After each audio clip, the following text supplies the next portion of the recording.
បាទសូមគោរពជំរាបសួរបងនៅជាម្ចាស់ដេប៉ូចែកចាយអង្គទាំងអស់ទូទាំងប្រទេសថ្ងៃនេះខាងខ្ញុំដូចចែកចាយអង្គបរមយើងខ្ញុំសូមណែនាំអង្គមួយប្រភេទ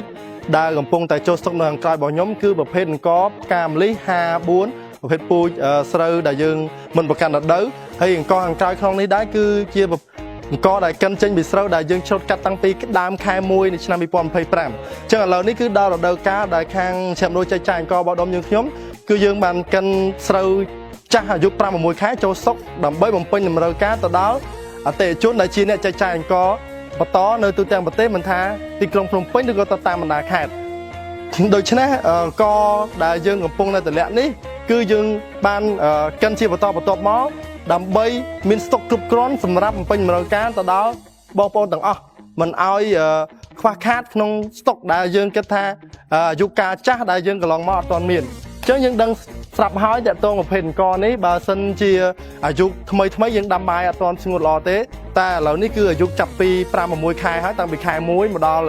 ខែ5នេះគឺអាយុវា5ខែដែរអញ្ចឹងការដាំបាយនៃប្រភេទអង្គមួយមុខនេះគឺវាមានភាពស្ងួតល្អតិចទៀតខ្ញុំនឹងនាំបងប្អូនឲ្យមកមើលគ្រាប់អង្គថាអាយុដែលចាស់5-6ខែនេះសភាពវាបែបណាសម្រាប់បងប្អូនដែលមានតម្រូវការប្រភេទអង្គបែបនេះគឺអាចធ្វើការតាក់ទងបានជាមួយនឹងមជ្ឈមណ្ឌលចែកចាយអង្គបដុំយើងខ្ញុំអាចសាកសួរព័ត៌មានឬក៏យកប៉ាន់អង្គគ្រប់ប្រភេទយកទៅធ្វើការដាំតេស្តសាកមុននឹងធ្វើការកម្មង់ទៅជាតាមក្រោយបាទសូមអរគុណ